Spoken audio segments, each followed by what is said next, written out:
مرحبا رمضان مرحبا رمضان مرحبا رمضان مرحبا رمضان۔ ماہ صیام اپنے دامن میں اتنی برکتیں رکھتا ہے کہ فرمایا گیا کہ لوگوں کو اگر پتہ چل جائے کہ ماہ صیام ہے کیا تو وہ آرزو کریں کہ پورا سال ہی ماہ صیام رہے۔ اس قدر اس کے دامن میں برکات ہیں، رحمات ہیں، انوار ہیں، روشنیاں ہیں۔ گناہ گاروں کے لیے یہ ایک بہت بڑا تحفہ ہے، متقیوں اور پرہیزگاروں کے تقوی کو بڑھانے والا ہے۔ روزہ اللہ کی رحمتوں کا موسم بہار ہے۔ یہ ماہ نور اللہ کی رحمتوں کا موسم بہار ہے، اور اس کے دامن میں اتنی ضیائیں، اتنی روشنیاں اور اتنے اجالے ہیں کہ من کے سارے اندھیرے مٹ جاتے ہیں۔ اہل ایمان پر روزہ سن 2 ہجری کو فرض کیا گیا۔ فرضیت روزہ کے بعد حضور علیہ السلام کی حیات طیبہ میں کل 9 رمضان المبارک آئے، 7 رمضان 29 کے اور 2 30 کے۔ اور یہ بات ذہن میں رکھیے گا کہ روزے 29 ہوں ثواب پھر بھی 30 کا ہی نصیب ہوتا ہے۔ یہ اس امت کے لیے اللہ تعالیٰ کی کرم نوازی ہے۔ روزہ لغت میں رک جانے کو کہتے ہیں۔ الصوم فی اللغت الامساک، رک جانے کو کہتے ہیں۔ شریعت کی اصطلاح میں بقصد عبادت طلوع فجر ثانی سے لے کے غروب آفتاب تک اکل و شرب اور عمل زوجیت سے رکے رہنے کو روزہ کہا جاتا ہے۔ وہ امور جو ہمارے لیے جائز تھے، مشروع تھے، ان سے بھی اوقات روزہ میں رکنے کا نام صوم ہے۔ اس مخصوص وقت میں ہم ان امور سے بھی رک جاتے ہیں جو عام زندگی میں ہمارے لیے جائز تھے اور مشروع تھے۔ آپ نے روزہ رکھا ہے، کوئی شہر حبیب کی کھجوریں آپ کو پیش کرتا ہے، تو اس سے متبرک غذا اور کیا ہو سکتی ہے؟ تو آپ کہتے ہیں کہ جناب میرا روزہ ہے۔ آپ کو کوئی مائے زمزم پیش کرتا ہے، اس سے زیادہ بہتر مشروب کون ہو سکتا ہے؟ اس جیسا مشروب کائنات میں موجود نہیں ہے، لیکن آپ معذرت کر لیتے ہیں کہ جناب میں نے روزہ رکھا ہے۔ تو مائے زمزم جیسا مشروب اور مدینہ النبی صلی اللہ علیہ وآلہ وسلم کی کھجوریں بھی آپ نہیں لیں گے کہ میں نے روزہ رکھا ہوا ہے۔ تو روزے میں وہ چیزیں جو جائز تھیں، مشروع تھیں، مبارک تھیں، متبرک تھیں، اس سے بھی رک گئے۔ اور جو چیزیں پہلے ہی ناجائز ہیں تو پھر روزے سے جب آپ ہوں گے تو ان سے کیوں نہیں رکیں گے؟ جھوٹ بولنا یہ تو روزے کے علاوہ بھی جائز نہیں تھا، حرام کمانا، حرام کھانا یہ روزے کے علاوہ بھی جائز نہیں تھا، کسی کی غیبت کرنا، چغلی کرنا، سب و شتم کرنا، گالی گلوچ کرنا یہ تو روزے کے علاوہ بھی جائز نہیں تھا۔ تو جو چیزیں روزے کے علاوہ بھی جائز نہیں تھیں تو روزے میں آپ ان کو کیسے کر سکتے ہیں؟ اور اگر آپ کھاتے نہیں ہیں، پیتے نہیں ہیں، لیکن جھوٹ بولتے ہیں، غیبت کرتے ہیں، چغلی کرتے ہیں، سب و شتم گالی گلوچ کا بازار گرم رکھتے ہیں، اور آپ نے روزہ بھی رکھا ہے، تو پھر روزے کی حقیقت کو سمجھے ہی نہیں۔ روزہ تو ان امور سے بھی رک جانے کا نام ہے جو امور جائز تھے، مشروع تھے، اور جو چیزیں پہلے ہی ناجائز ہیں ان سے تو پھر بدرجہ اولا رکنا ہوگا۔ اسی لیے میرے اور آپ کے آقا و مولا نے ارشاد فرمایا، من لم یدع قول الزور والعمل بہ فلیس للہ حاجۃ فی ان یدع طعامہ و شرابہ۔ جس نے جھوٹ اور جھوٹے کام نہیں چھوڑے اس کے بھوکا اور پیاسا رہنے کی اللہ کو کوئی ضرورت نہیں ہے۔ تو روزے میں ان امور سے بھی رک جایا جائے جو امور شریعت اسلامیہ نے عام زندگی کے اندر بھی روکے ہیں عام زندگی میں جن سے رکنے کا حکم دیا ہے، تو روزے کا نور نصیب ہی تب ہوتا ہے، روزے کی حقیقتیں، روزے کی لطافتیں، روزے کی برکتیں اور روزے سے وابستہ رحمتیں ہمارے من میں اتریں گے ہی تب جب ہم مقاصد روزہ کو پیش نظر رکھیں گے اور ہر اس عمل سے، ہر اس بات سے اور ہر اس فعل سے، ہر اس قول سے باز آ جائیں گے جس سے شریعت اسلامیہ نے ہم کو روکا ہے، منع کیا ہے۔ تو روزہ رک جانے کو کہتے ہیں۔ میسر ہونے کے باوجود ہم اپنا ہاتھ آگے نہیں بڑھاتے کہ ہمارے رب نے ہمیں اس سے اب روک دیا ہے۔ جس طرح احرام آپ پہنتے ہیں، حج پہ جاتے ہیں، عمرے پہ جاتے ہیں، تو کچھ احرام کی پابندیاں ہیں اور آپ باوجود استطاعت رکھنے کے آپ گریز کرتے ہیں، خوشبو لگانے سے بھی بچتے ہیں۔ کیوں جناب؟ میں نے احرام پہنا ہوا ہے۔ جو چیزیں مشروع تھیں ان سے آپ رک گئے، یہ احرام کی پابندیاں ہیں۔ اسی طرح آپ اعتکاف بیٹھتے ہیں، جنازہ ہو گیا آپ نہیں جا رہے، کوئی بیمار ہو گیا حال پوچھنے نہیں جا رہے، یہ تو نیکی کے کام تھے، لیکن آپ کہتے ہیں جناب میں اعتکاف سے ہوں۔ تو اعتکاف کیا تو جائز اور مشروع کاموں سے بھی رک گئے۔ اللہ ہماری پرکھ کرنا چاہتا ہے، ہماری آزمائش کرنا چاہتا ہے۔ احرام کی پابندیاں ہیں، جائز اور مشروع کاموں سے بھی احرام کی پابندیوں کی وجہ سے رک گئے۔ اسی طرح روزہ ہے تو روزہ ہمیں سکھاتا ہے جب ان چیزوں سے بھی ہم رک جائیں گے روزے کے دوران جو اللہ نے عام زندگی میں جائز رکھی ہیں، تو پھر ہمارے لیے مشکل نہیں ہوگا ان کاموں سے رکنا جو اللہ نے ناجائز رکھی ہیں۔ تو روزے کے بعد، رمضان المبارک کے گزارنے کے بعد پھر انسان کی زندگی کے اندر ایک تبدیلی پیدا ہوگی۔ آپ نے کبھی اس بات کا اندازہ کیا ہوگا جب ایک مہینہ ہم اس کو چھوڑے رکھتے، لیکن اگر ہم ماہ سیام میں بھی ان عملوں کو نہیں چھوڑا، جھوٹ نہیں چھوڑا، ہم نے جو ہے وہ غیبت نہیں چھوڑی، ہم نے گالی گلوچ نہیں چھوڑی، ہم نے دیگر اعمال بد نہیں چھوڑے، حرام کمائی نہیں چھوڑی، بد نگاہی نہیں چھوڑی، تو پھر ہم زیادہ دلیر ہو جائیں گے، عید کے دن اور زیادہ دلیر ہو جائیں گے۔ اس لیے روزہ ایک ٹریننگ ہے ہماری، ہمیں سکھایا جاتا ہے کہ میاں تم ان امور سے بھی رک جاؤ جن امور سے اللہ تعالیٰ جل شانہ نے تمہیں عام دنوں میں نہیں روکا، اور جو امور جن سے شریعت نے عام دنوں میں منع کیا ہے اس میں پھر بدرجہ اولا رکنا ہوگا۔ تو یہ روزے کا نور ہے اگر ہم روزے کو اس کے آداب کے ساتھ اور جو ہے وہ اس کے معاملات کے ساتھ رکھیں۔ میرے حضور نے تو یہاں تک فرمایا کہ اگر تم سے کوئی شخص الجھنا چاہے اور بحث کرنا چاہے، لڑائی کی نوبت آ جائے، تو تمہیں اسے صرف اتنا کہو کہ میں نے روزہ رکھا ہوا ہے، میاں میں نہیں لڑنا چاہتا، میں روزہ رکھا ہوا ہے۔ اب روزہ ضبط نفس سکھاتا ہے، یہ روزے کی برکات ہیں، یہ طبیعت کے اندر کچھ چیزیں پھر راسخ ہو جاتی ہیں۔ آپ ایک چیز سے ایک بار رکتے ہیں تو مشکل ہوتا ہے، دوسری بار رکتے ہیں تو اس سے کم مشکل ہوتا ہے، تیسری بار رکتے ہیں تو اس سے کم مشکل ہوتا ہے۔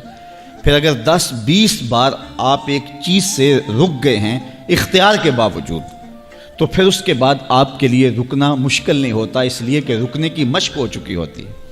اسی طرح جو ہے وہ آپ سے کوئی لڑنا چاہتا ہے، الجھنا چاہتا ہے، تو بدتمیزی کرتا ہے اور آپ کہتے ہیں میرا روزہ ہے، آپ رک گئے، دوسری مرتبہ ایسا ہوا، تیسری مرتبہ، چوتھی مرتبہ۔ اب رمضان المبارک کے بعد بھی اگر آپ سے کوئی الجھنا چاہے، کوئی بحث اور لڑائی اور بدتمیزی کرنے لگے، تو آپ کو تجربہ ہے کہ آپ ضبط نفس کر سکتے ہیں اور آپ رک سکتے ہیں۔ تو یہ آپ کا تجربہ جو ماہ سیام میں کیا تھا وہ آپ کو یہاں کام دے گا۔ اسی طرح ماہ سیام کے اندر آپ کے سامنے مرغن غذائیں تھیں، آپ نے نظر اٹھا کر کے بھی نہیں دیکھا، آپ نے شدید بھوک کے باوجود، شدید پیاس کے باوجود، آپ نے ٹھنڈے میٹھے مشروب تھے لیکن نظر اٹھا کر کے بھی نہیں دیکھا، تو ضبط نفس کا ملکہ پیدا ہو گیا۔ اب ماہ سیام کے بعد اگر کوئی مشکوک یا حرام رزق ہوگا تو آپ اپنے آپ کو روکنا چاہیں تو روک سکتے ہیں، اس لیے کہ ضبط نفس کا ملکہ آپ کو پیدا ہو چکا ہے۔ تو روزہ جب آداب کی رعایت کے ساتھ رکھا جائے گا تو پھر وہ نفس کے اندر یہ دولت پیدا کرتا ہے، ضبط نفس کی صلاحیت پیدا کرتا ہے، اور یہ مقصود ہے۔ روزہ فرض ہی اس لیے کیا گیا تاکہ اس کو اتقاء کا نور ملے، تقوی کا نور نصیب ہو جائے۔ اللہ تعالیٰ جل شانہ نے ارشاد فرمایا یا ایھا الذین آمنوا کتب علیکم الصیام، اے ایمان والو تمہارے اوپر روزے فرض کر دیے گئے ہیں۔ کما کتب علی الذین من قبلکم، جس طرح تم سے پہلوں پہ فرض کیے گئے تھے، یعنی یہ مشقت تمہارے اوپر ہی نہیں لگائی گئی، ڈالی گئی، تم سے پہلوں پر بھی روزے فرض کیے گئے تھے۔ پرانے جتنے بھی مذاہب ہیں، پرانے مذاہب کی جتنی بھی کتابیں ہیں، ان میں روزہ دار کی تعریف موجود ہے۔ قدیم یونانی تہذیب میں، مصری تہذیب میں فاقہ کشی کی عظمتیں اور فاقہ کشی کی برکتوں کا ذکر موجود ہے۔ اناجیل کے اندر، تورات کے اندر، باقی آسمانی صحیفوں اور کتابوں میں روزہ دار کی تعریف موجود ہے۔ حضرت موسیٰ علیہ السلام کا جو ہے وہ فاقہ کشی کرنا، روزے رکھنا، 40 دن اعتکاف کرنا قرآن مجید میں موجود ہے۔ تو پچھلی امتوں میں بھی یہ روزے فرض کیے گئے تھے، لیکن کہا تمہارے اوپر بھی روزے فرض کیے گئے ہیں۔ روزے کیوں فرض کیے گئے ہیں؟ بھوک اور پیاس کا مقصد کیا؟ یہ خوراک بچاؤ مہم تو ہے نہیں، بلکہ وَشَهْرٌ يُزَادُ فِيهِ رِزْقُ الْمُؤْمِنِ، فرمایا گیا کہ یہ وہ مبارک مہینہ ہے رمضان المبارک جس میں مومن کا رزق بڑھا دیا جاتا ہے، اس کے رزق میں برکت ہو جاتی ہے۔ آپ اپنا بجٹ دیکھ لیجئے، عام مہینوں میں جو آپ کے گھر کا بجٹ ہوتا ہے اس سے رمضان المبارک کا موازنہ کیجئے تو آپ کے زیادہ اخراجات آتے ہیں۔ عام لوگ بھی عام زندگی میں وہ نعمتیں جو انہیں میسر نہیں ہوتی، ماہ صیام میں انہیں بھی میسر ہوتی ہیں، تو مومن کا رزق اس مہینے میں بڑھا دیا جاتا ہے۔ تو پھر یہ خوراک بچاؤ مہم تو نہیں ہے، اس میں تو اخراجات بھی زیادہ ہوتے ہیں اور کھانا پینا بھی زیادہ ہوتا ہے۔ تو پھر اللہ نے بندے پر روزے فرض کیوں کیے گئے؟ تو فرمایا اس لیے لعلکم تتقون، تمہیں اتقاء کی دولت نصیب ہو، تمہیں تقوی مل جائے، یہ مقصد ہے روزے کی فرضیت کا۔ ورنہ اللہ 70 ماؤں سے زیادہ پیار کرتا ہے، وہ کیسے گوارا کر لے کہ میرا بندہ بھوک اور پیاس کاٹے؟ ایک ماں گوارا کرتی ہے کہ میرا بچہ بھوک میں رہے؟ اگر بیٹا بھوک سے ہو تو ماں اس کے لیے ہر دکھ جھیل لیتی ہے، اس کی پیاس اور بھوک مٹانے کے لیے اس کو اپنا پیٹ کاٹنا پڑے تو اس سے بھی گریز نہیں کرتی، کسی کے گھر کے برتن بھی مانجنے پڑے تو غریب مائیں اس مرحلے سے بھی گزر جاتی ہیں کہ میری اولاد بھوک اور پیاس نہ کاٹے۔ اچھا، جو اللہ 70 ماؤں سے زیادہ پیار کرتا ہے اس نے کیسے گوارا کر لیا کہ میرا بندہ بھوک بھی کاٹے اور پیاس بھی کاٹے؟ جب ایک ماں گوارا نہیں کرتی کہ میرا بیٹا بھوک اور پیاس کاٹے، اور ماں کا پیار دنیا کے کسی ترازو پہ تولا نہیں جا سکتا۔ میں یہ بات اکثر کہا کرتا ہوں کہ سمندر کی پاتال تک شاید کوئی پہنچ گیا ہو، لیکن ماں کے پیار کا کنارہ آج تک کسی کو نہیں ملا۔ ماں جب بولتی ہے تو اس کے لہجے میں جبریل بولتا ہے، ماں جب مسکراتی ہے تو لگتا ہے جنت کی ساری کلیاں کھل اٹھی ہیں۔ اللہ نے اس کے لہجے میں وہ درد، وہ درک، وہ محبت، وہ چاشنی، وہ پیار، وہ کیا کائنات آباد کر رکھی ہے۔ ماں تو پھر ماں ہی ہوتی ہے نا۔ کبھی بچہ گھر سے نکلے، آپ نے یہ منظر خود ملاحظہ کیا ہوگا کہ بیٹے کو دنیا بڑا عقل مند سمجھتی ہے اور وہ دنیا کو عقل و بینش کے درس سکھانے نکلتا ہے، لیکن ماں کتنے بھولے انداز میں کہتے پتر سڑک دھیان سے عبور کرنا۔ دنیا کی درس گاہوں میں جس کے لیکچر سننے کے لیے لوگ ترس رہے ہیں کہ یہ اس کو سنیں گے تو زندگی گزارنے کا اسلوب ملے گا، لیکن اس کو ماں کتنے پیارے انداز میں کہتے سڑک دھیان سے عبور کرنا۔ یہ ماں کے پیار کا روپ ہے، یہ ماں کی محبت کا انداز ہے۔ ماں اولاد سے اتنا پیار کیوں کرتی ہے؟ آپ سب کا جواب ایک ہی ہوگا، اس لیے کہ ماں نے اولاد کو جنم دیا ہے، اس لیے وہ اتنا پیار کرتی ہے۔ بس میرے اس جملے کو سمجھ لیجئے، جس ماں نے بیٹے کو جنم دیا ہے، بیٹی کو جنم دیا ہے، وہ اتنا پیار کرتی ہے، تو جس نے خلق کیا ہے وہ کتنا پیار کرتا ہو۔ جس نے جنم دیا اس کے پیار کا ٹھکانہ نہیں ہے، تو جس نے خلق کیا اس کی محبت کا عالم کیا ہوگا۔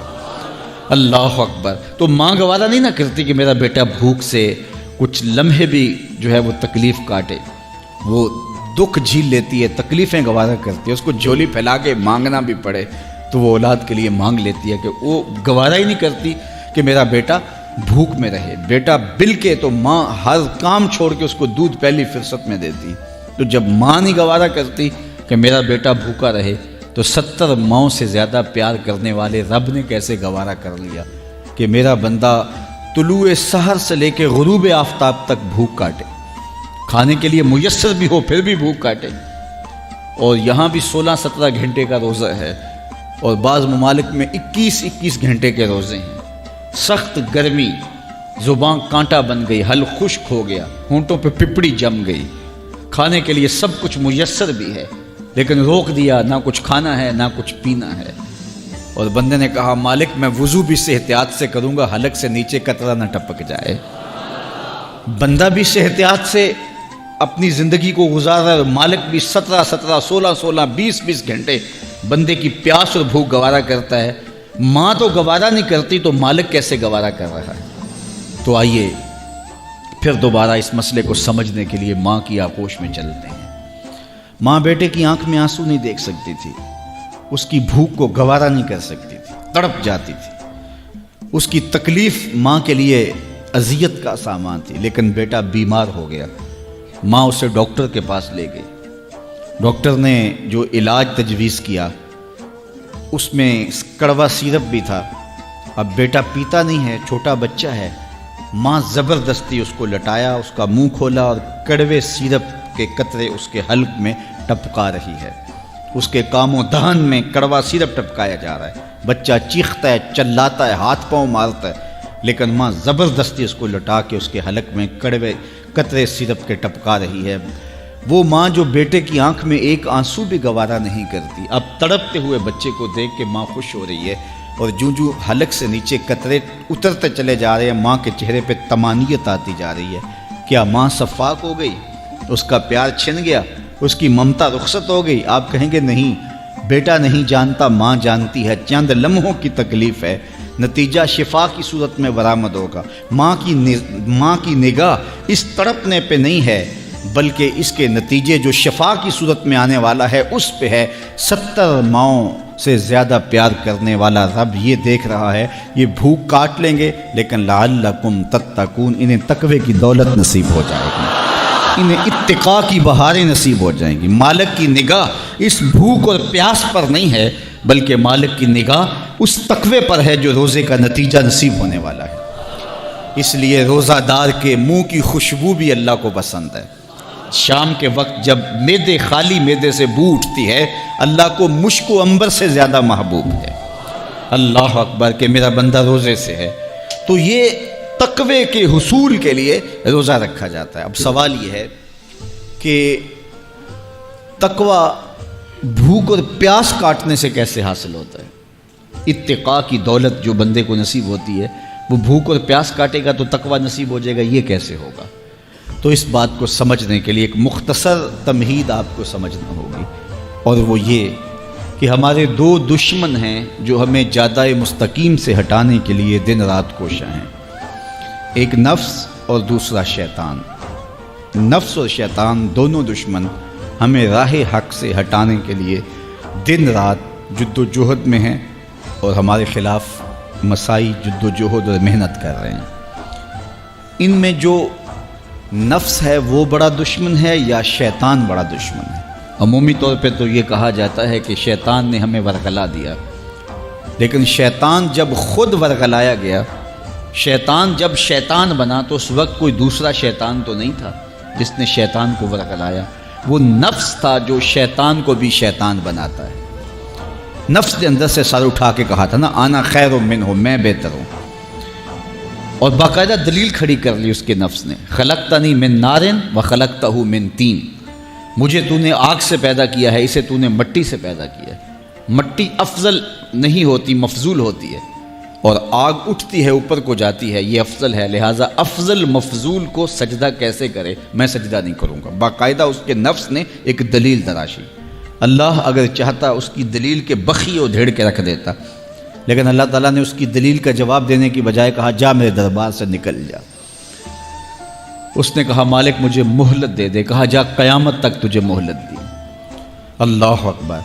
تو اب شیطان کو شیطان بنانے والا نفس ہے جس نے اندر سے کھڑے ہو کے کہا انا خیر منہ، میں بہتر ہوں، تو اس میں نے شیطان کا بیڑا غرق کر، انانیت اسے کہتے ہیں، انا خیر منہ، اس سے انانیت ہے، میں بہتر ہوں۔ ایک بزرگ تھے، انہوں نے ساری زندگی اپنی زبان پہ لفظ میں نہیں آنے دیا۔ وہ فرماتے تھے یہ وہ لفظ ہے جس نے شیطان کا بیڑا غرق کیا۔ تو وہ اس مفہوم کو ادا بھی کرنا چاہتے تو بالفاظ دیگر کرتے۔ کسی نے سنا کہ فلاں شخص ہے، اس کی زبان پہ کبھی میں کا لفظ نہیں آیا، تو اس نے کہا لو اس کی زبان پہ یہ لفظ کیوں نہیں آیا، میں جاتا ہوں اور ان کی زبان پہ یہ لفظ آئے ہی آئے۔ ہر شخص کی اپنی ترجیحات ہوتی ہے۔ ایک مہم پہ نکلا کہ ان کی زبان پہ لفظ میں لے کر آنا ہے۔ گیا، حضرت بیٹھے تھے، حضرت ایک مسئلہ پوچھنے آیا ہوں۔ بیٹا پوچھئے۔ کہا شیطان کو کس چیز نے برباد کیا تھا؟ حضرت اب تو بولیں گے نا کہ میں نے اس کا بیڑا غرق کیا تھا، تو کہوں گا جیسے بھی زبان پہ لفظ تو آئی گیا، اور شیخ بھی بڑے سمجھدار تھے، سمجھ گئے اس کی نیت کے کھوٹ کو کہ یہ کیوں آیا ہے اور یہ مسئلہ کیوں پوچھ رہا ہے۔ ہر مسئلہ تفہیم کے لیے نہیں پوچھا جاتا، اس کے مقاصد اور بھی ہوتے ہیں، اور اہل اللہ کو اللہ نے وہ بصیرت دی ہوتی ہے جو سائل کے انداز سے سمجھتے ہیں کہ اس کے مقاصد کیا ہے۔ تو کہا حضرت پوچھنے آیا ہوں کہ شیطان کو کس چیز نے برباد کیا؟ حضرت فرمانے لگے نماز کا ٹائم ہو گیا، ابھی جماعت کھڑی ہونے والی ہے، نماز کے بعد اس پہ بات کرتے ہیں۔ خیر نماز ہوئی، سلام پھرا تو حضرت خود فرمانے لگے کسی نے پوچھا تھا کہ شیطان کو کس چیز نے برباد کیا، جواب دینا چاہ رہا ہوں کس نے پوچھا تھا؟ جھٹ کھڑا ہو گیا میں نے۔ کہا بس اسی نے اس کا بیڑا غرق کر دیا۔ تو انانیت میں جو ہے یہ شیطان کو شیطان بنانے والی، نفس جس نے اندر سے سر اٹھایا اور کہا انا خیر منہ، میں بہتر ہوں، تو یہ شیطان کو شیطان بنانے والا نفس ہے۔ تو نفس شیطان سے بھی بڑا دشمن ہے۔ اب ہمارے ساتھ دو بڑے دشمن لگے ہوئے، ایک شیطان اور دوسرا نفس، اور دونوں ہمارے باطن کو اجاڑنے کے لیے، ہمارے من کو بے چراغ کرنے کے لیے، ہمارے اندر کی روشنیاں بجھانے کے لیے دن رات کوشاں ہیں۔ ایک تنہا ناتواں اکیلی جاں، دو دشمنوں کے نرغے میں، اور دونوں دشمن بڑے تگڑے اور بہت طاقتور، اور ہر وقت ہمارے اوپر حملہ آور۔ الشیطان جاسم علی قلب ابن آدم فاذا ذکر اللہ خنس واذا غفل وسوس۔ حضرت نبی رحمت صلی اللہ علیہ وآلہ وسلم نے ارشاد فرمایا شیطان اولاد آدم کے دل پہ قبضہ جماتا ہے، اور جب بندہ غافل ہوتا ہے تو یہ وسوسے ڈالتا ہے، اور جب بندہ اللہ کا ذکر کرتا ہے تو یہ بھاگ جاتا ہے۔ تو شیطان وسوسہ اندازی کرتا ہے، باطن کو اجاڑتا ہے، من کو لوٹتا ہے۔ نفس اور شیطان دو بڑے دشمن تھے جو ہمیں جادہ مستقیم سے بہکانے کے لیے دن رات کوشاں تھے۔ اب اللہ کا کرم دیکھیے، اذا دخل رمضان سلسلۃ الشیاطین، جب ماہ صیام جلوہ فراز ہوتا ہے تو شیاطین جکڑ دیے جاتے ہیں۔ جو ہی ماہ صیام شروع ہوتا ہے، چاند طلوع ہوتا ہے تو شیاطین جکڑ دیے جاتے ہیں۔ پورا مہینہ وہ آزاد نہیں رہتے، جکڑ دیے جاتے۔ سلسلۃ الشیاطین، یہ جو مسجدوں کے دروازے کھل گئے، جہاں 1.5 صف ہوتی تھی وہاں 5 صف تراویوں میں ہیں، تو یہ شیطان کے بند جانے کی وجہ سے۔ لیکن مہنگائی کا طوفان ہے، بد نگاہی ہے، بد تہذیبی ہے، جھوٹ ہے، دیگر امور بد بھی جاری ہیں، یہ نفس کے موجود ہونے کی وجہ سے۔ نیکی کا ماحول پیدا ہوا یہ شیطان کے بند جانے کی وجہ سے، لیکن ہماری برائیاں بدستور موجود ہیں یہ نفس کے موجود ہونے کی وجہ سے۔ اب ہمارے لیے آسانی یہ ہو گئی کہ دو دشمن تھے جن کا ہمارے سے مقابلہ تھا، ایک نفس اور دوسرا شیطان۔ ہمارے لیے یہ سہولت ہو گئی کہ ہمارا ایک دشمن باندھ دیا گیا۔ اب دشمن ایک ہے جس سے ہم نے ماہ صیام میں مقابلہ کرنا ہے، اور وہ دشمن کون سا ہے؟ نفس۔ اب نفس کا مقابلہ اتنا آسان بھی نہیں ہے، یہ بہت ڈاڈا دشمن ہے، اندر کا دشمن ہے، گھر کا بھیدی ہے۔ باج فقیراں کسے نہیں ماریا، باہو ظالم چور اندر داہو۔ یہ بڑا سخت اور بڑا شدید قسم کا دشمن ہے۔ یہ اس کی چالیں بہت باریک ہیں، شیطان کی چالیں بھی بڑی باریک ہیں، اور نفس کی چالیں اس سے بھی زیادہ باریک۔ اب کیسے مقابلہ کریں گے؟ شیطان بھی ہماری متاع عمل کو لوٹنا چاہتا ہے، حتیٰ کہ ہمارے ایمان کو برباد کرنے پر تلا ہوا ہے، اور نفس بھی چالیں چل رہا ہے، اور ہم اپنی زندگی لاؤبالی میں گزارتے چلے جا رہے ہیں۔ ہمیں پتہ ہی نہیں کہ ہم موت کے کتنا قریب ہو رہے ہیں، اور شیطان ہمارے اوپر، نفس ہمارے اوپر حملہ آور ہیں، اور یہ چاہتے ہیں ٹھیک ہے یہ چلتا رہے، یہ رسمی زندگی گزارتا رہے، کوئی بات نہیں، اس کے اندر کو ہم لوٹ لیں۔ اور یہ دونوں دن رات لگے ہوئے ہیں۔ ماہ سیام آیا تو ہمارا ایک دشمن بند گیا، ہمیں تھوڑی سی سہولت مل گئی۔ اب ایک ہی دشمن باقی ہے جس سے مقابلہ کرنا باقی ہے، اور وہ ہے نفس۔ اب نفس سے مقابلہ کیسے ہوگا؟ تو کسی ایکسپرٹ سے پوچھیں کہ جناب نفس ہے، ہم کمزور ہیں، شیطان دشمن ہمارا بندہ ہوا ہے، 2 محاذ کھلے تھے تنہا جان کے لیے، ایک محاذ بند ہو گیا، اب ایک ہی محاذ ہے، مقابلہ کرنا ہے تو کیسے کرنا ہے؟ اللہ اکبر۔ تو ہم اقبال کی بارگاہ میں عرض کیا کہ آپ بتائیے۔ وہ کہنے لگے میں آپ کو اپنے مرشد مولانا رومی کے پاس لے جاتا ہوں۔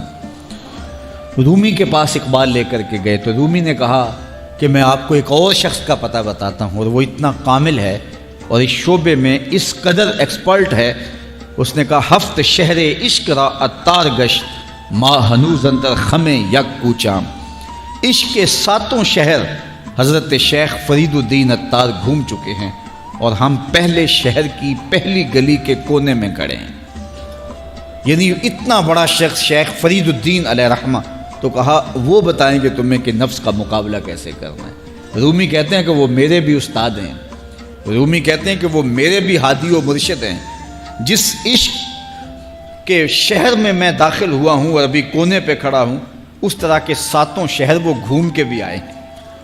آؤ ان سے پوچھتے ہیں کہ جناب نفس قابو کیسے کریں؟ تو شیخ فرید الدین اتار نے کہا نفس نتواں کشت الا باسے چیز، بات گوئم یاد گیرش اے عزیز۔ نفس نہیں مرتا، لیکن 3 اسلحے اگر آپ کے پاس ہوں تو یہ نفس ٹھہر بھی نہیں سکتا۔ غور سے سن لیجئے، روحوں میں اتار لیجئے، اور زندگی میں ہمارا مقصد ہے اس نفس کا مقابلہ کرنا۔ شیطان کا مقابلہ کرنا بھی ہمارا مقصد ہے، اور نفس کا مقابلہ کرنا بھی ہمارا مقصود زندگی ہے۔ ساری زندگی فریب میں ہم میں نہیں گزارنی، زندگی تیزی کے ساتھ گزر رہی ہے اور ہم آغوش موت میں اترنے والے ہیں۔ تو یہ ڈاڈے دشمن ہماری متاع عمل لوٹ رہے ہیں، ہمارے کیے ہوئے عمل کو عجب سے، تکبر سے، ریاکاری سے برباد کر دیتے ہیں۔ ہمیں پہلے عمل کی طرف جانے نہیں دیتے، پھر عمل کے اندر وسوسے ڈالتے ہیں، پھر عمل ہو جائے تو اس کو پھر برباد کرنے کی کوشش کرتے ہیں۔ کتنے ڈاڈے دشمن ہیں جن کے نرغے میں ہم پھنسے ہوئے ہیں۔ تو پھر ہمیں کوئی بندہ مل گیا ہے جو بتا رہا ہے کہ جناب اس کا مقابلہ ایسے کریں گے، تو پھر آج کی سن لیں ہم اور غور کر لیں اور اپنے اندر اتریں۔ تو شیخ فرید الدین اتار ہمیں بتا رہے ہیں، تو سنیے وہ کیا کہہ رہے ہیں۔ نفس نتواں کشت الا باسے چیز، نفس نہیں مرتا، یہ بڑا ڈاڈا ہے، لیکن 3 اسلحے اگر آپ کے پاس ہوں تو یہ ٹھہر بھی نہیں سکتا۔ وہ 3 اسلحے کون سے ہیں؟ خنجر خاموشی و شمشیر جو، نیزائے تنہائی و ترک ہجو۔ ایک خاموشی کا خنجر، دوسرا بھوک کی تلوار، اور تیسرا تنہائی کا نیزہ۔ یہ 3 اسلحے تمہارے پاس ہوں تو پھر نفس ٹھہر بھی نہیں سکتا۔ خاموشی کے خنجر سے نفس پہ وار کیا جا سکتا ہے۔ میرے اور آپ کے آقا و مولا نے فرمایا من سامتا نجا، جس نے خاموشی اختیار کی وہ نجات پا گیا۔ ہماری زندگی کے جتنے بھی برے اعمال ہیں ان میں سے سب سے زیادہ برے اعمال ہماری زبان کرتی ہے۔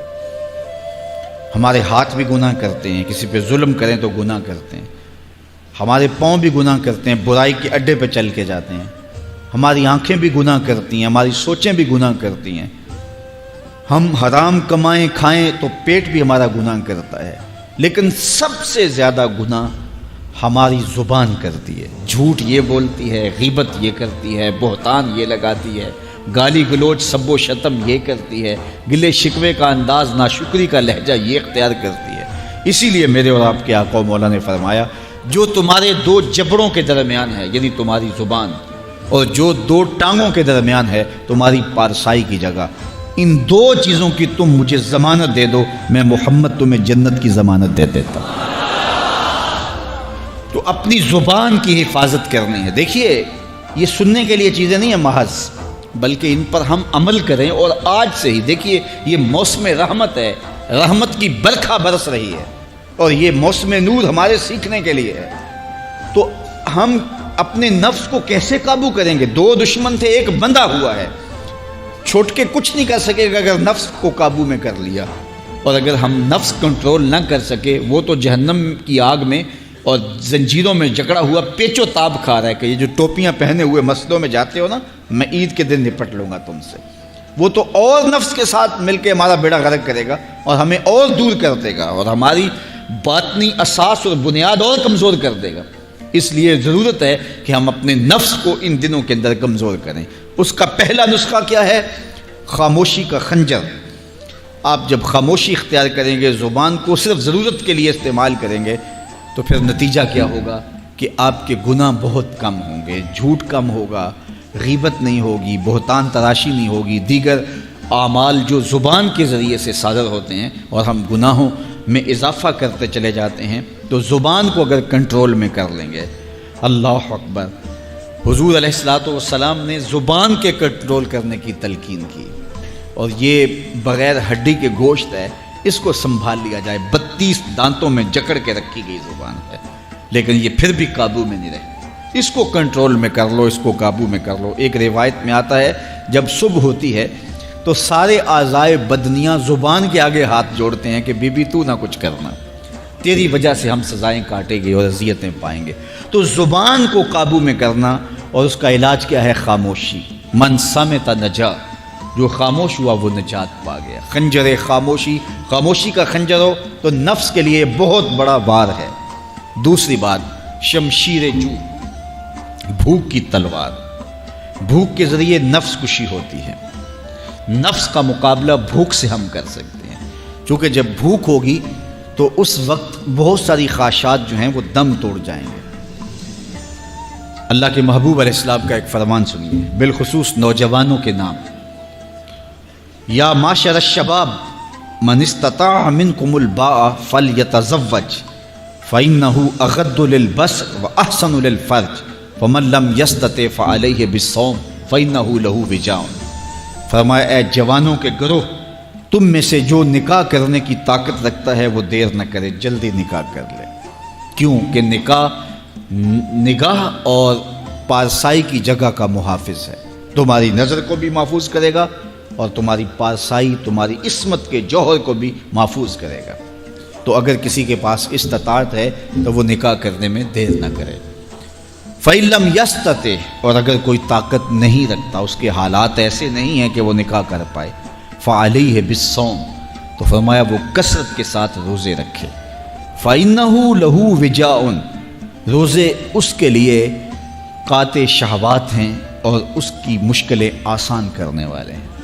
تو نوجوانوں کو اگر استطاعت نصیب ہو جائے تو وہ شرم نہ کریں، وہ نکاح کی طرف بڑھیں تاکہ ان کی عصمت کے جوہر کی حفاظت ہو سکے۔ لیکن کسی وجہ سے نکاح میں تاخیر ہے تو پھر وہ کثرت کے ساتھ روزے رکھیں۔ روزوں کی کثرت گناہ سے، شہوات سے، برائی سے، گناہوں سے انسان کو بچاتی ہے۔ تو کثرت کے ساتھ روزے رکھے جائیں تو روزہ بھوک جو ہے وہ نفس کشی کا ایک مؤثر ترین علاج ہے، اور یہ میرے اور آپ کے آقا و مولا نے بیان فرمایا۔ تو بھوک کی تلوار جو ہے یہ نفس کشی کا ایک مؤثر ذریعہ ہے، اور نفس کا سر کاٹنے کے لیے بھوک کی تلوار ہمیں ہر وقت حمائل کیے رکھنی چاہیے اور ہر وقت اپنے ساتھ لٹکا کے رکھنا چاہیے۔ کثرت کے ساتھ ہمیں روزے رکھنے چاہیے۔ تیسری بات فرمایا نیزہ تنہائی، تنہائی کا نیزہ۔ جب آپ عمومی طور پہ مجلسی زندگی میں ہوں گے تو بہت ساری خطائیں اور بہت سارے گناہ مجلسی زندگی میں آپ سے سرزد ہوں گے، تو جب آپ تنہائی اختیار کر لیں گے تو بہت سارے گناہوں سے بچ جائیں گے۔ حضرت شاہ نقشبند بخاری علیہ رحمہ فرماتے ہیں کہ فقیر کے لیے سب سے بہتر جگہ اللہ کا گھر مسجد ہے، یا پھر کامل شیخ کی صحبت ہے، یا پھر تنہائی ہے۔ چوتھی جگہ سوائے ہلاکت کے اور کچھ نہیں ہے۔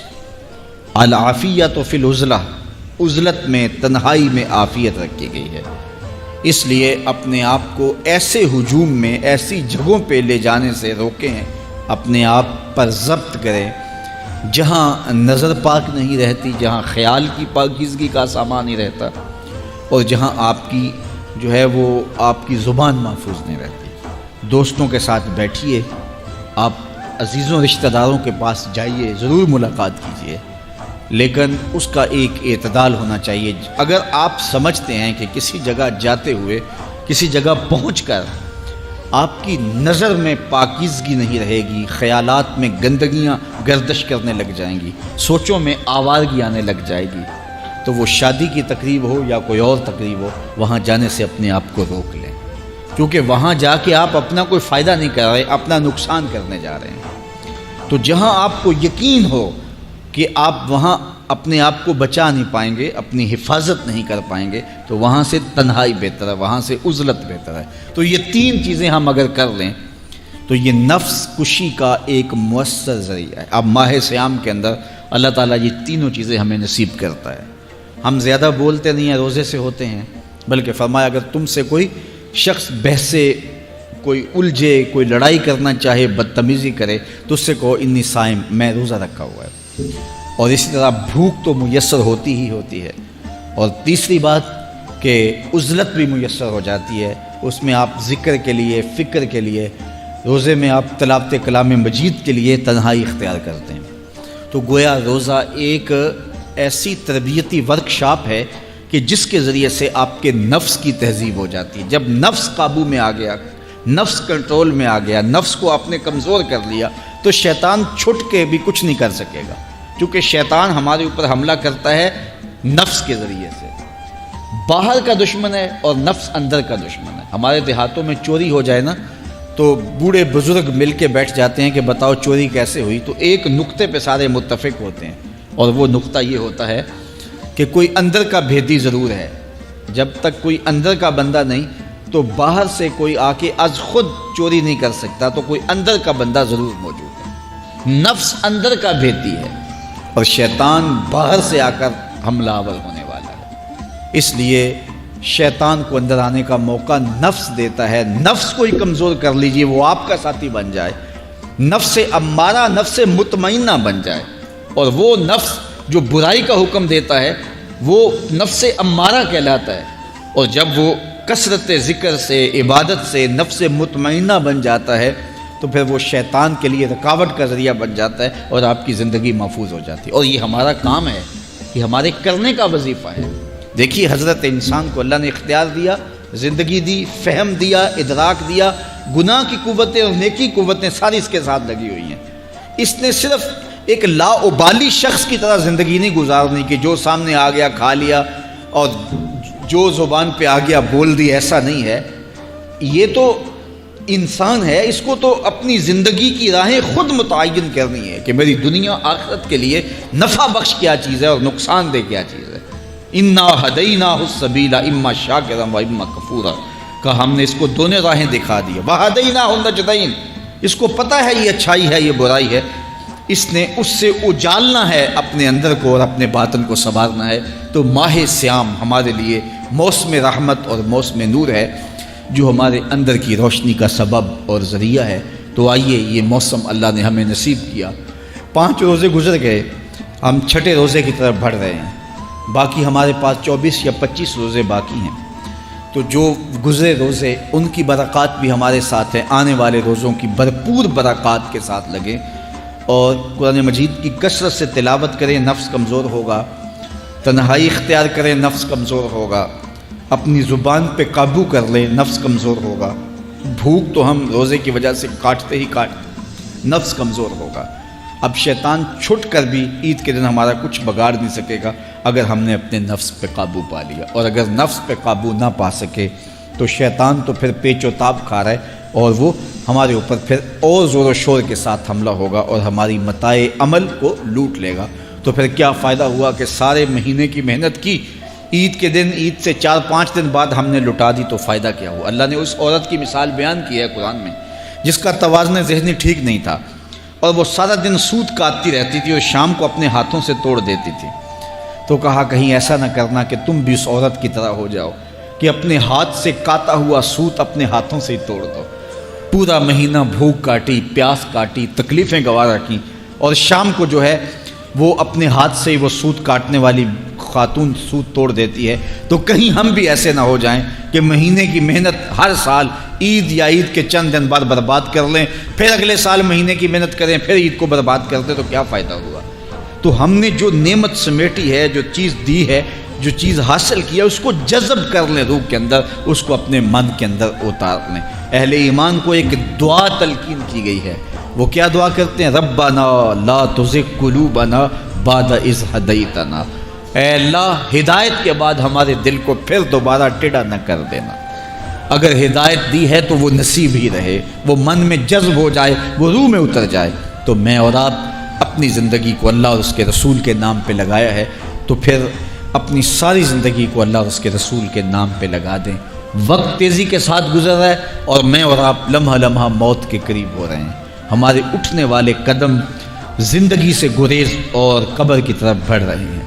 کوئی 60 سال، کوئی 50 سال، کوئی 20 سال، کوئی 25 سال زندگی گزار چکا ہے۔ آج میں اور آپ اپنے ذہنوں پہ زور دیں تو کتنے لوگ ہیں ہمارے رشتہ داروں میں، ہمارے کلاس فیلوز میں، ہمارے دوستوں میں، ہمارے محلہ داروں میں، ہمارے جاننے والے جن کو ہم پہچانتے تھے آج وہ مٹی کا رزق ہیں۔ تو ایک دن ہمارے اوپر بھی یہ آنے والا ہے کہ ہم مٹی کا رزق بن چکے ہوں گے۔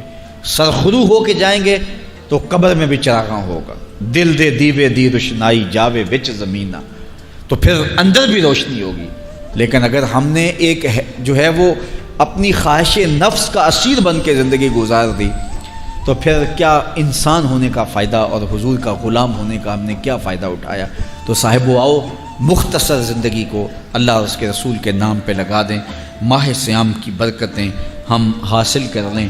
روزہ اپنے دامن میں جو رحمتیں لیے جلوہ گر ہوا ہے، جو نور اور روشنیاں لیے جلوہ گر ہوا ہے، وہ ہم اپنے اندر اتار لیں۔ میرے حضور کا ایک فرمان سن لیجئے، ارشاد کیا من صام رمضان ایمانا و احتسابا غفر له ما تقدم من ذنبہ، جس نے ایمان کے ساتھ اور اپنے نفس کے محاسبے کے ساتھ رمضان المبارک کے روزے رکھے، میرے حضور فرماتے ہیں اللہ اس کے پچھلے سارے گناہ معاف کر دیتا ہے۔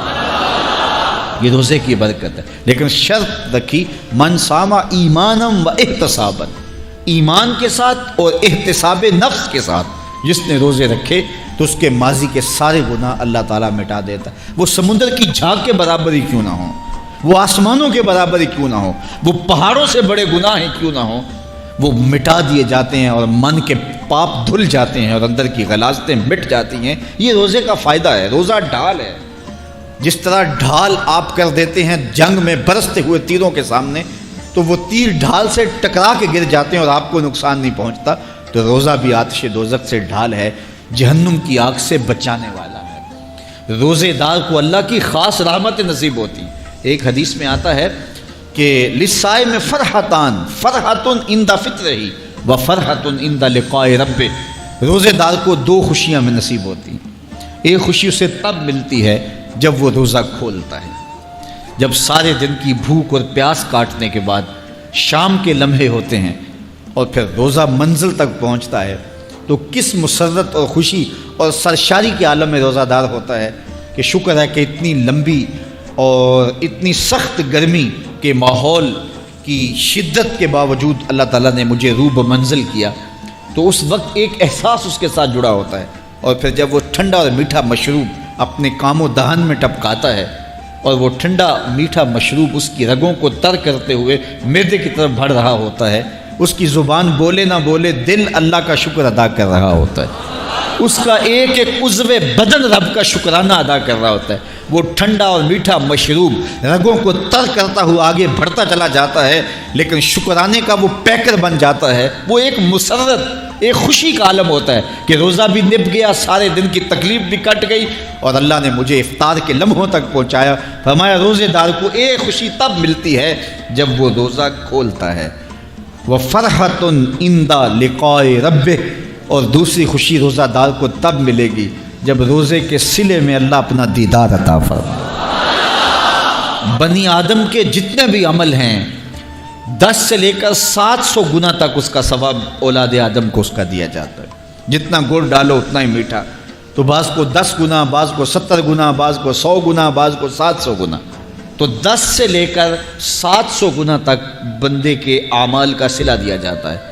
لیکن میرے حضور نے فرمایا لیکن روزہ جو ہے اللہ فرماتا ہے وہ میرے لیے ہے اور اس کا اجر میں خود عطا کروں گا۔ جب وہ خود عطا کرے گا تو کتنا عطا کرے گا؟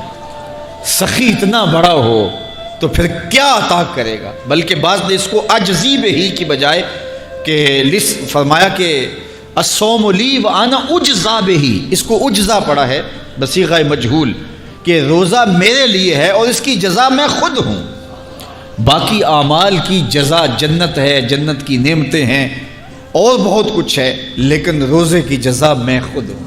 اور جس کو وہ خود مل گیا پھر جنت میں مل گئی، جنت والا جو مل گیا پھر جنت بھی مل گئی، جنت کی نعمتیں بھی مل گئیں۔ تو روزہ اللہ کی خوشنودی کا ذریعہ ہے، اس کی رضا کا ذریعہ ہے۔ تو خوش نصیب لوگ روزے کی برکتیں حاصل کرتے ہیں۔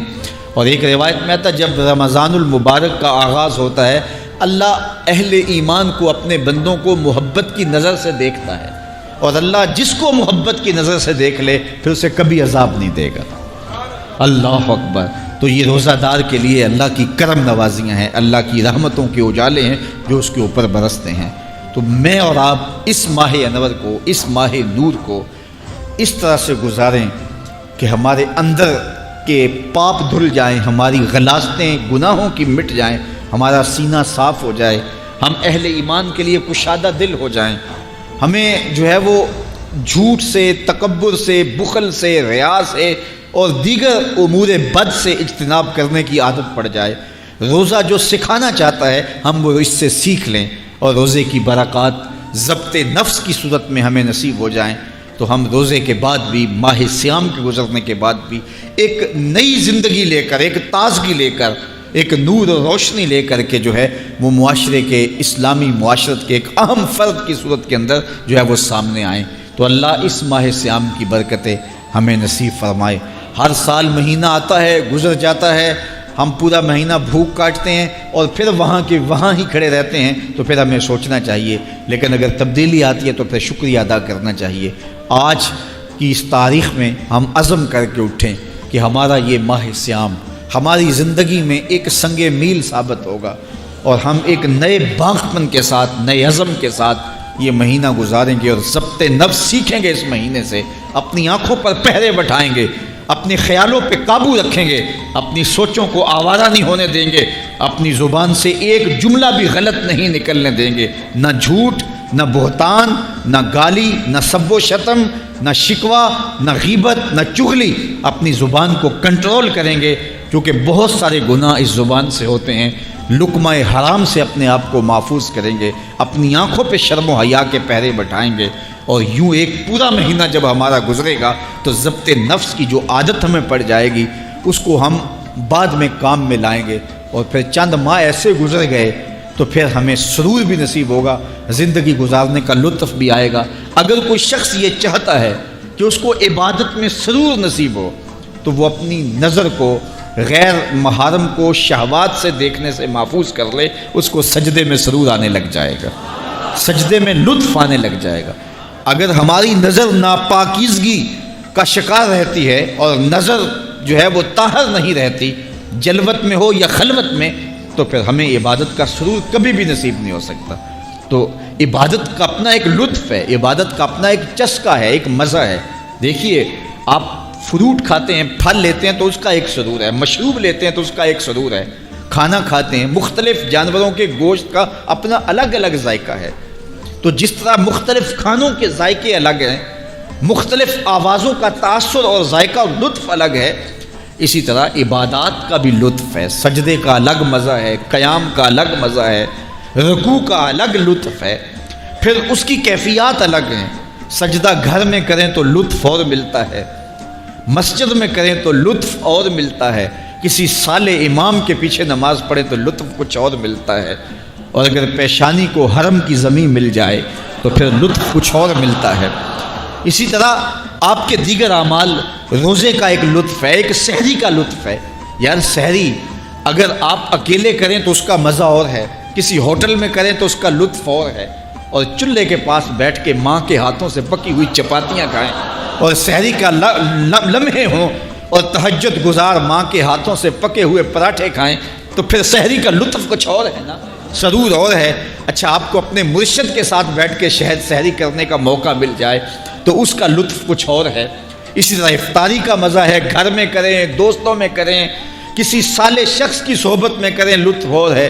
اور اگر افطاری کرنے کا موقع آپ کو گنبد خضرا کے سامنے نصیب ہو جائے کھجور بھی مدینے کی ہو، دھرتی بھی مدینے کی ہو، اور سامنے سبز گنبد ہو، اور پھر کھجور مدینے کی کھا رہے ہو اور نظر حضور کے روضے پہ ہو، تو پھر افطاری کا مزہ کچھ اور ہوتا ہے نا۔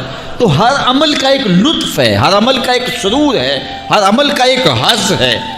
روزے کا الگ مزہ ہے، رکھنے کا الگ مزہ ہے، بھوک کاٹنے کا الگ مزہ ہے، پیاس کی شدت کا مزہ الگ ہے، کھولنے کا الگ مزہ ہے، تراویح کا الگ مزہ ہے، تلاوت کا الگ مزہ ہے، سجدے کا، قیام کا، رکوع کا، تشہد کا، قومے کا، جلسے کا، ہر عمل کا ایک لطف ہے۔ لیکن لطف نصیب کب ہوتا ہے؟ جب آپ کی نظر پاک ہوتی ہے۔ جب نظر پاک ہوتی ہے تو پھر ہم، نظر پاک نہیں ہوتی تو ہم ٹکریں تو مارتے ہیں لیکن عبادت کا سرور نہیں آ رہا ہوتا۔ سبحان ربی العالی جب بندہ پکار رہا ہوتا ہے، پیشانی بھی سجدے میں، اس کی ناک بھی سجدے میں، اعضائے بدنیاں بھی سجدے میں، اور ادھر سے پکار رہا ہے سبحان ربی العالی، مالک دیکھ کائنات میں مجھ سے نیچا کوئی نہیں، تیرے سے اونچا کوئی نہیں ہے۔ تو پھر سرور کیوں نہیں آئے گا؟ لطف کیوں نہیں آئے گا؟ مالک کی دہلیز پہ پیشانی رکھ کے رو رہا ہے، آنسو بہا رہا ہے، تو کیوں سرور نہیں آئے گا؟ لیکن یہ سرور تب آئے گا اگر نظر پاک ہوگی۔ آج کے موسم میں، آج کے دور میں نگاہیں بہت ناپاکیزہ ہو گئی، اور دور موجود کے اندر، اس سوشل میڈیا کے اندر، سوشل میڈیا نے لوگوں کی تنہائیاں بھی پاک نہیں رہنے دی۔ آج بند کمرے میں لوگوں کی نگاہیں اور لوگوں کی نظریں ناپاکیزہ ہو گئی ہیں۔ صاحب کیا زندگی یوں ہی گزار کے چلے جائیں گے؟ ہم یہ سمجھتے ہیں کوئی دیکھنے والا نہیں، کوئی تو ہے جو دیکھ رہا ہے، کوئی تو ہے کہ جو ہمارے ایک ایک عمل کا محاسبہ کرنے والا ہے، کوئی تو ہے جو ایک ایک عمل کا وزن کرے گا اور قیامت کے دن ترازو پہ سارے عمل تولے جائیں گے۔ تو کہیں ایسا نہ ہو کہ زندگی برباد کر لیں۔ زندگی خواہشات کا نام نہیں ہے۔ آپ اپنی ماں کے لیے کتنی خواہشات قربان کرتے ہیں، آپ اپنی اولاد کے لیے کتنی خواہشیں قربان کرتے ہیں، آپ اپنی بیوی کے لیے کتنی خواہشات کی قربانی دیتے ہیں، بہن بھائیوں کے لیے کتنی خواہشات کی قربانی دیتے ہیں۔ تو مالک کے لیے کوئی خواہش قربان نہ کریں اور کہیں کہ مالک کا قرب مجھے مل جائے، یہ کیسے ہو سکتا ہے؟ اللہ کی محبت اتنی سستی تو نہیں ہے۔ یہ دنیا دار سے پیار کریں تو اس پیار کی بھی قیمت چکانی پڑتی ہے، کسی سے پیار کریں تو اس کا بھی کوئی آپ کو جو ہے وہ اس کی بھی قیمت دینی پڑتی ہے۔ تو اللہ کی محبت اور اللہ کا عشق، رسول اللہ کا عشق کوئی اتنا سستا تو نہیں ہے کہ اس کی کوئی قیمت نہ دینی پڑے۔ اپنی خواہشات کی گردن پہ چھری پھیرنی پڑے گی، اپنی تمناؤں کو قربان کرنا پڑے گا، اپنی خلوت کو بھی پاکیزہ رکھنا پڑے گا، اپنی جلوت کو بھی پاکیزہ رکھنا پڑے گا۔ اور یہ روزہ سکھاتا ہے ہمیں، روزہ ہمیں سکھاتا ہے۔ ہمارے صوفیاء ایک مراقبہ کرتے ہیں اور اس میں وہ یہ مراقب ہو کے بیٹھ جاتے ہیں اور یہ سوچتے ہیں کہ میرا اللہ مجھے دیکھ رہا ہے، اور جب یہ احساس ان کے ساتھ جڑ جاتا ہے ہر وقت کہ میرا اللہ مجھے دیکھ رہا ہے، میں اس کی نگاہوں میں ہوں، تو پھر گناہ کرنے سے گریزاں ہو جاتے ہیں، چونکہ یہ احساس گناہ کرنے سے بندے کو بچاتا ہے۔ اور میرے حضور نے بھی ارشاد فرمایا، جب جبریل امین نے پوچھا کہ حضور احسان کیا ہے، تو حضور نے فرمایا کہ احسان یہ ہے کہ تو اللہ کی عبادت اس طرح کرے کہ تو اسے دیکھ رہا ہے، اور اگر یہ کیفیت نہیں ہے تو کم از کم یہ کیفیت ہو کہ وہ تجھے دیکھ رہا ہے۔ اور یہ اگر پوری زندگی میں پھیل جائے تو گناہ کرنا مشکل ہی نہیں، محال ہو جاتا ہے کہ میرا اللہ مجھے دیکھ رہا ہے۔ یہ نور، یہ چیز انسان کی زندگی میں گناہوں سے بچانے کا مؤثر ذریعہ ہے۔ آپ نہیں دیکھتے کہ 7ویں کوٹھڑی میں جب سارے دروازے بند کر کے بت کے اوپر بھی موٹا کھیس ڈال کے زلیخا بولتی ہے تلک یوسف اب تو آ جاؤ نا، اب تو کوئی نہیں دیکھ رہا، اب دروازے بھی بند ہیں۔ اس نے اپنے بت کے اوپر بھی کھیس ڈال لیا اور حضرت یوسف کو پکار رہی ہے، جوان راہ نہ ہو، شباب کی جولانیاں ہوں اور حسن قدموں میں بچھنے کے لیے خود بےتاب ہو، ہاتھ جوڑ کے حسن خیرات مانگے جوان اور شباب سے، تو پھر اپنے جذبات کو کون قابو میں رکھے گا؟ لیکن جناب یوسف کیا بولتے ہیں؟ قال معاذ اللہ، کہ میں اللہ کی پناہ میں آتا ہوں۔ تو دروازے بند کر کے لوگوں کی نگاہ سے چھپ گئی اور اس پتھر کے مجسمے کی بے نور آنکھوں سے بھی حیا کرتی ہے اور کھیس ڈال لیا۔ تو اس جھوٹے خدا سے ڈرتی ہے تو میں اس سچے خدا سے نہ ڈروں جو 7ویں کوٹھڑی میں بھی دیکھ رہا ہے۔ پھر گناہ کیا، گناہ کا تصور بھی محال ہو جاتا ہے۔ ایسا یقین برستا ہے کہ یوسف علیہ السلام جب اپنی آبرو بچانے کے لیے دوڑتے ہیں تو کفل ٹوٹتے چلے جاتے ہیں، زنجیریں پگھلتی چلی جاتی ہیں اور اللہ اپنے پیغمبر کی حفاظت کرتا ہے۔ یہ یقین کہ میرا اللہ مجھے دیکھ رہا ہے، یہ زندگی میں حسن بھر دیتا ہے، یہ یقین زندگی میں گناہوں سے بچانے کا ذریعہ ہے، اور یہ یقین صوفیہ محنتوں سے حاصل کرتے ہیں۔ ماہ سیام میں اللہ اس یقین کو چھڑک دیتا ہے۔ کڑکتی دھوپ ہے، برستی گرمی ہے، بندہ پھر بھی پانی نہیں پی رہا، ٹھنڈا مشروب میسر نہیں لے رہا، کیوں؟ میرا اللہ مجھے دیکھ رہا ہے۔ یہ یقین اللہ اس مہینے میں عطا کرتا ہے۔ اس کو اگر جذب کر لیا جائے، روح میں اتار لیا جائے، تو رمضان المبارک کے بعد بھی یہ یقین کام آئے گا۔ جو اللہ رمضان میں دیکھتا ہے وہ غیر رمضان میں بھی دیکھتا ہے۔ جو اللہ پانی پینے لگے، کھانا کھانے لگے دیکھتا ہے، میز کے اوپر سے یا نیچے سے رشوت لینے لگے اللہ تب بھی دیکھتا ہے، نظر بھٹکنے لگے وہ تب بھی دیکھتا ہے، خیال بہکنے لگے وہ تب بھی دیکھتا ہے۔ تو یہ تو اللہ کی رحمتوں کا روپ ہے۔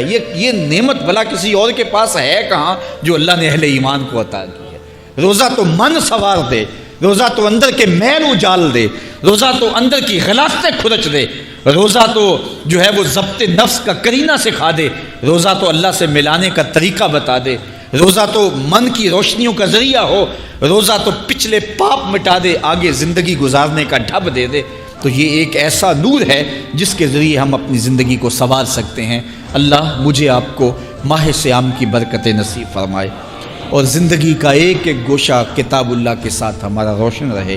چند لمحوں کے لیے اللہ کا ذکر کرتے ہیں اور اس کے بعد ہم دعا کی طرف بڑھیں گے۔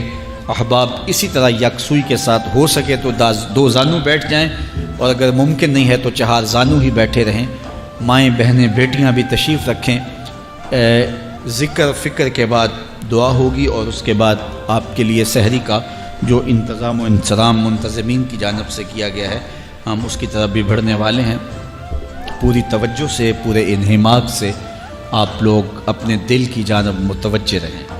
بائیں پہلو میں گوشت کا ایک ٹکڑا ہے جسے دل کہتے ہیں، اور یہ خیال کریں کہ میرا دل دھڑک نہیں رہا، اللہ کا نام پکار رہا ہے۔ سانس اندر آئے تو اللہ، اور سانس کو جب چھوڑیں تو ہو، جب کھینچ رہے ہوں سانس تو اللہ پکار رہے ہوں، لیکن یہ خیال سے، تصور سے، اور جب سانس چھوڑ رہے ہوں تو اس وقت ہو پکار رہے ہوں۔ تو اس طرح دل کی دھڑکن بھی اللہ ہو پکار رہی ہے، سانسوں کی آمد و رفت بھی اللہ ہو پکار رہی ہے، اور آپ کے دل پر سفید رنگ میں لفظ اللہ لکھا ہوا ہے۔ اپنی پوری توجہات جو ہے وہ دل کی جانب جوڑ لیں، آنکھیں، زبان اور ہونٹ بند کر لیں، اور خیال کریں میرا دل دھڑک نہیں رہا، اللہ اللہ پکار رہا ہے۔ سب سے پہلے دل پر سفید رنگ میں اللہ کا نقش ثبت کریں، محسوس کریں، تصور کی آنکھ اور خیال کی آنکھ سے دیکھیں، اور پھر دل کی دھڑکن کو اللہ پکارتے ہوئے محسوس کریں۔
جل جلالہ عما نوالہ۔ ذکر اسم ذات مجرد بالجہر، دل پہ تصور اسی طرح جمائے رکھیں۔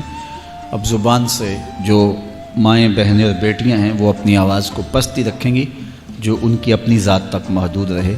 مرد حضرات ذرا آواز کو بلند کریں گے کہ ہال کے دیوار و در اور ایک دوسرے اشخاص کو گواہ بنا لیا جائے اور اللہ کا ذکر کیا جائے۔ صوفیہ فرماتے ہیں جب کوئی شخص کہتا ہے اللہ تو اللہ اس کی طرف نظر رحمت سے دیکھتا ہے، اور جب اللہ تعالیٰ کسی کی طرف نظر رحمت سے دیکھے تو اس کے گناہ جل کے راکھ ہو جاتے۔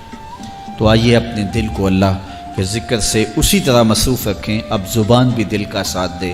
آئیے پوری توجہ سے، انہماک سے، آواز کو بہت زیادہ بلند بھی نہیں، اور بہت پست بھی نہیں، میانہ روی کے ساتھ اپنی آواز کو باہمی اجتماعی آواز کے ساتھ جوڑ کے اللہ کا ذکر کرے۔ اگر کسی کی آواز بکھر رہی ہو تو وہ رک کے اجتماعی دھارے میں شامل ہو جائے تاکہ اجتماعیت کی برکتیں نصیب ہوں۔ آئیے اس کا نام پکارتے ہیں، اللہ اللہ اللہ اللہ اللہ اللہ اللہ اللہ اللہ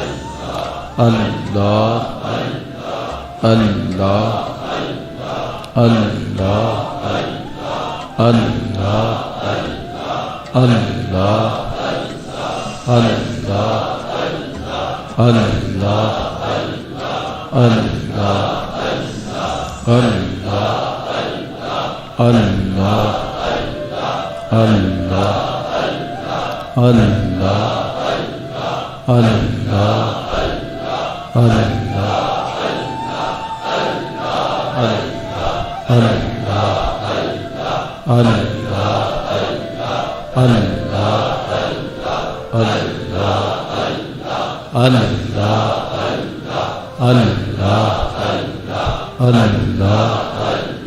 اللہ اللہ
جل جلالہ و عم نوالہ جل جلالہ و عم نوالہ۔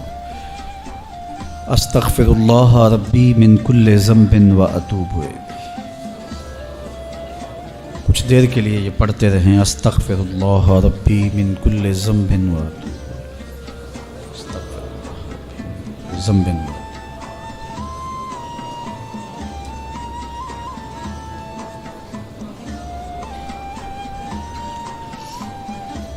استغفر اللہ ربی من کل ذنب و اتوب الیہ۔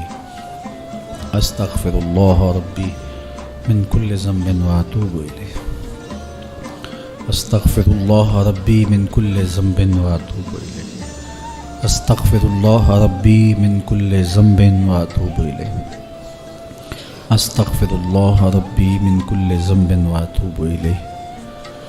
استغفر اللہ ربی من کل ذنب و اتوب الیہ۔ استغفر اللہ ربی من کل ذنب و اتوب الیہ۔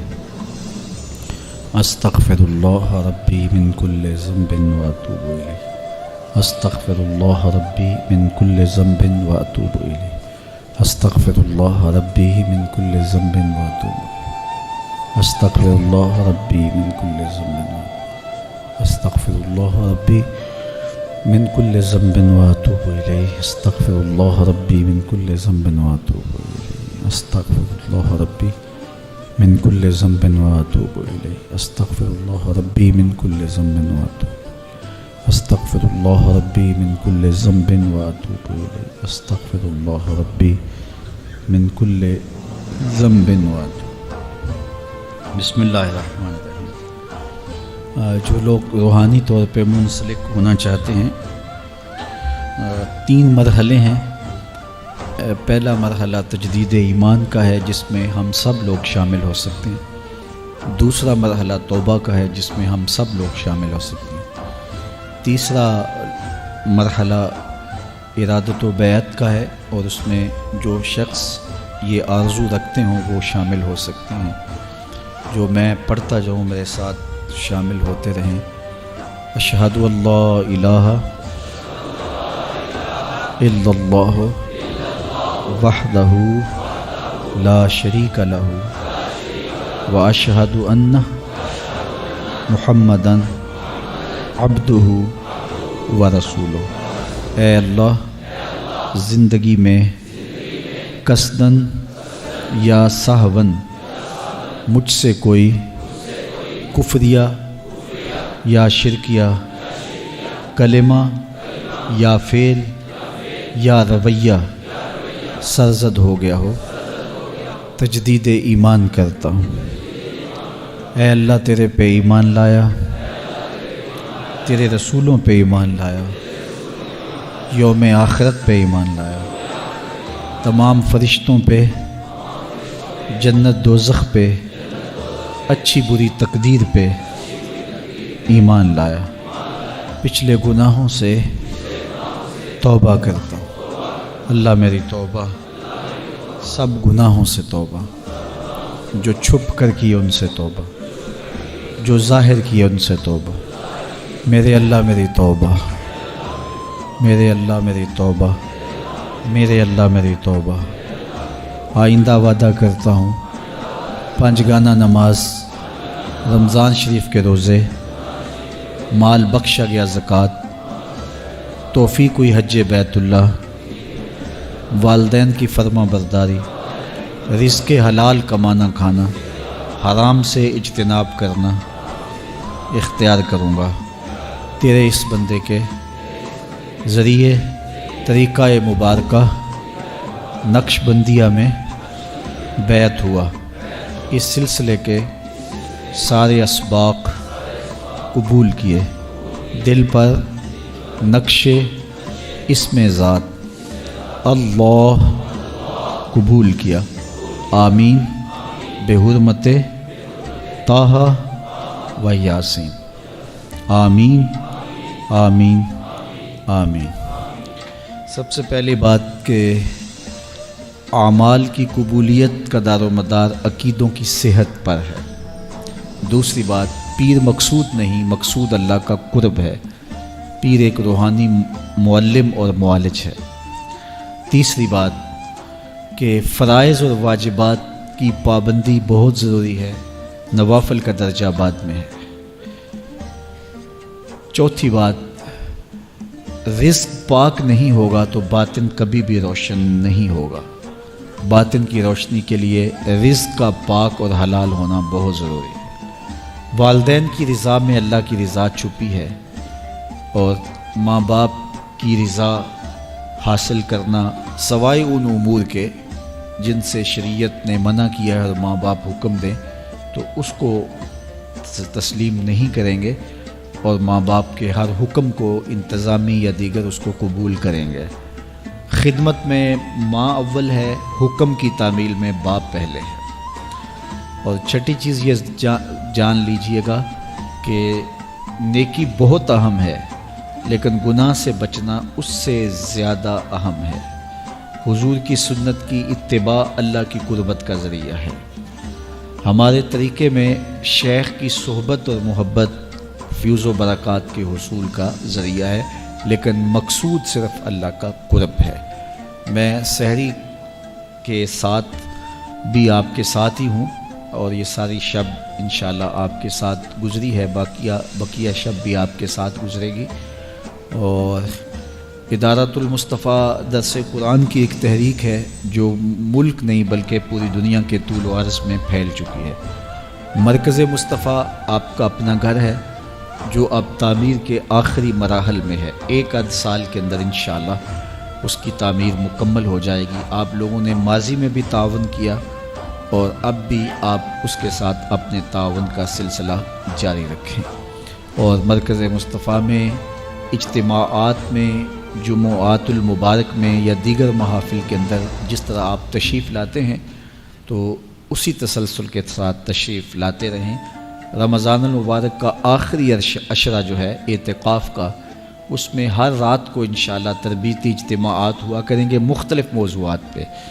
تو آپ سب کو دعوت دی جاتی ہے کہ اگر 10 کی 10 راتیں آ سکیں یا طاق راتوں میں آ سکیں یا کچھ راتوں میں آ سکیں، ضرور وقت نکالیں اور مرکز مصطفیٰ میں آپ کو اجتماعات میں شامل ہونے کی آپ کو دعوت پیش کرتا ہوں۔ وہاں ہمارے ساتھ افطاری کریں، ہمارے ساتھ سحری کریں، تراویح میں شامل ہو اور دیگر امور میں ہمارے ساتھ شمولیت کریں۔ اللہ آپ کو بہتر جزا دے۔ علامہ تنویر الحسن مصطفی صاحب یہاں آپ کے شہر میں ادارۃ المصطفیٰ کے متعین کردہ مبلغ ہیں جو دن رات کوشاں ہیں، ان کے ساتھ ربط میں رہیں، رابطے میں رہیں، اور اللہ آپ کو جزائے خیر دے۔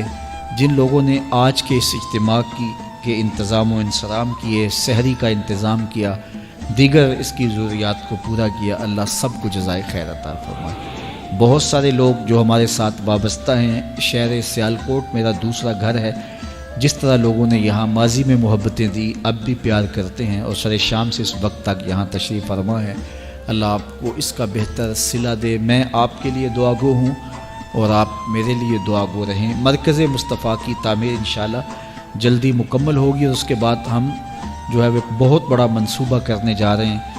آپ دعاؤں میں یاد رکھیے گا کہ اللہ ہمیں دین کے کاموں میں آگے بڑھتے رہنے کی ہمت، توفیق اور اس کے لیے وسائل اپنی جناب سے اور صحت نصیب فرمائے۔